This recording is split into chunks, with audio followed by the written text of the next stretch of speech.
बुद्ध के जीवन की यह कहानी उन लोगों के लिए बहुत महत्वपूर्ण है जो शांतिपूर्ण जीवन बिताने में विश्वास करते हैं, लेकिन कुछ लोग आपके शांत स्वभाव का अनाधिक लाभ उठाने का प्रयास करते हैं। इस कहानी को समझने के लिए अंत तक देखें। एक समय की बात है, गौतम बुद्ध अपने शिष्यों के साथ बैठे थे। उसी समय राजा अजातशत्रु वहां पहुंचा और बुद्ध से पूछा, हे प्रभु, मैंने जब से तुम्हारा अनुयायी बना हूं, सभी मुझसे उपभोग कर रहे हैं।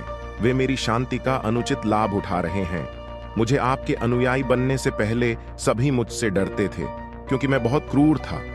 मैं किसी को भी मौत की सजा देने के लिए दोबारा नहीं सोचता था, लेकिन आपके अनुयायी बनने के बाद मुझे किसी को सजा देने का मन नहीं है और मैं कभी गुस्सा नहीं करता हूं। मैं बहुत शांत हो गया हूं और मैं सभी को करुणा के साथ देखता हूं, लेकिन कुछ लोग मेरे शांत स्वभाव का अनधिक लाभ उठा रहे हैं, जिससे मैंने मेरे देशवासियों को विभिन्न प्रकार के खतरे में डाल दिया है।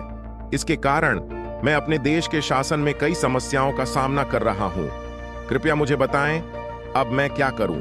राजा अजातशत्रु के इस सवाल पर बुद्ध ने उसे एक कहानी सुनाई और कहानी इस प्रकार है।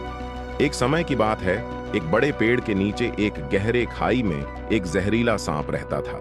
यह पेड़ एक गांव के पास के क्षेत्र के कोने में खड़ा था। सांप लोगों पर हमेशा ही घात लगाए बैठा रहता था और उसके काटने के कारण कई लोग मर गए थे। लोग सांप के काटने के खौफ से पेड़ के पास जाने से डरते थे। एक दिन एक साधु गांव से गुजर रहा था और यह सुंदर पेड़ को देखा। उसने इसके छाया में ध्यान करने का निर्णय किया। जब तक वह आगे बढ़ता रहा, कुछ गांव वाले जो अपनी गाड़ियों से घर लौट रहे थे, साधु को देखा और उसे सांप के बारे में चेताया। उन्होंने उसे बताया कि यह सांप इतना खतरनाक है कि जो भी उसके पास जाता है वह उसे काट देता है। साधु मुस्कुराया और पेड़ की ओर चला गया। गांव वाले वहां से चले गए। जब साधु ध्यान करने बैठे तो सांप अपनी बिल छोड़कर बाहर आया और उसकी आंखों में गुस्से से देखने लगा। साधु एक मंत्र पढ़ा सांप की आंखों में देखते हुए, और अचानक सांप उससे बातचीत करने लगा। सांप उस साधु से कहता है कि हे आदमी, क्या तुम्हें मुझसे डर नहीं लगता? क्या तुम्हें नहीं पता कि यह मेरा क्षेत्र है और कोई यहां आने का साहस नहीं करता? साधु करुणा के साथ कहता है, मेरे प्रिय मित्र, इसमें क्या डरने वाला है? मुझे किसी चीज का डर नहीं है। मैं मौत से नहीं डरता और न मैं जीवित रहने की इच्छा करता हूं। मुझे तुमसे क्यों डर लगेगा? वास्तव में तुम डर रहे हो कि कोई तुम्हें मार ना दे, इसलिए तुम दूसरों को काटते हो। सांप को साधु के इस बयान से आश्चर्य हुआ। अब तक उसने केवल उन लोगों से मिला था जो उसे मारने की कोशिश करते थे या उससे डर कर भाग जाते थे, लेकिन उसने कभी भी उस व्यक्ति से मिला नहीं था जो उससे डर नहीं रहता था। इसे सुनकर सांप अपनी गर्दन को साधु के पैरों में बांधता है और कहता है, ओह भगवान, तुम सही हो। जो भी मैंने आज तक किया है, मैंने अपनी जिंदगी बचाने के लिए किया है। अगर मैं ऐसा नहीं करता तो लोग मुझे मार डालते।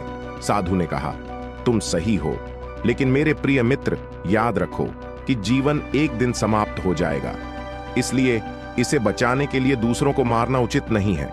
अपने जीवन की इस आसक्ति को छोड़ो और दूसरों के प्रति प्यार से भरो। इसके बाद साधु वहां से चला गया। सांप साधु के शब्दों से प्रभावित हुआ और उसने निर्धारित किया कि आज से वह किसी को भी नहीं कटेगा। उसने अपनी गुस्साई नीति को छोड़ दिया और दूसरों को नहीं काटने लगा, लेकिन इसका परिणाम उलटा हो गया। जब लोगों ने देखा कि सांप ने अब किसी को काटना बंद कर दिया है, तो अब उन्होंने उसका अनाधिक लाभ उठाना शुरू कर दिया। जो लोग उससे डरते थे और उससे भागते थे, अब उसे पकड़ने लगे। अब लोग उसे छेड़ते, उसे खुजलाते और उसे चोट पहुंचाते थे। अब सांप हमेशा पीड़ित होता था। उसके लिए जीवन का सबसे कठिन समय था। एक दिन वह साधु फिर से उस गांव में आया और उसी पेड़ के नीचे बैठा। तभी उसने उस सांप को देखा। उसने उसे इतनी बुरी स्थिति में देखकर बहुत हैरान हुआ। उसने पूछा, ओ मेरे दोस्त, तुम ऐसी बुरी स्थिति में कैसे पहुंचे? किसने तुम्हें चोट पहुंचाई है? सांप ने कहा, ओ धन्यवादी, तुमने मुझे अपनी गुस्सा नीति त्यागने और किसी को न काटने का निर्णय लेने की सलाह दी थी। जब से मैंने अपनी हिंसक नीति को छोड़ दिया और शांति को अपनाया, उसके बाद लोग मेरे साथ अशोभनीय व्यवहार करने लगे। अब कोई भी मुझसे नहीं डरता। वे आते हैं, मुझे छेड़ते हैं और मुझे अपराधी होते हैं। जीवन बहुत कठिन हो गया है मेरे लिए।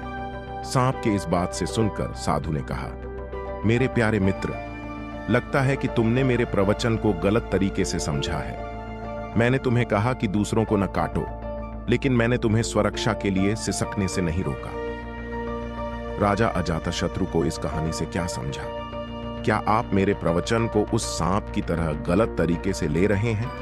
मैंने तुम्हें अपनी क्रूरता को छोड़ने की सलाह दी, लेकिन मैंने तुम्हें राजा का कर्तव्य छोड़ने की नहीं कहा।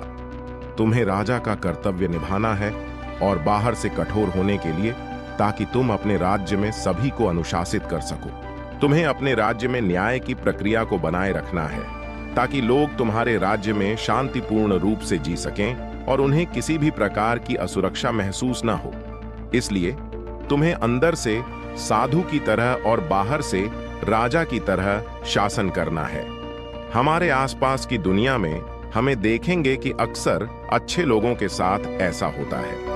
लोग अक्षम व्यक्तियों की शालीनता का अधिक लाभ उठाने की कोशिश करते हैं, और इस कारण जो अच्छे हैं उन्हें अपने जीवन में कई कठिनाइयों का सामना करना पड़ता है। ऐसे सज्जन लोगों को बुद्ध की इस कहानी से सीखनी चाहिए। उन्हें यह समझना चाहिए कि कभी-कभी लोग आपकी भलाई का शोषण करने लगते हैं। वे आपकी शालीनता का अनधिक लाभ उठाने की कोशिश करते हैं। उन लोगों को अपने सीमाओं में रखने के लिए ऐसे लोगों के साथ व्यवहार करना चाहिए। आपको परिस्थिति के अनुसार व्यवहार करना चाहिए। अगर आपको व्यवस्था में बाधा डालने के लिए गुस्सा आता है, तो आपको ऐसा करना चाहिए।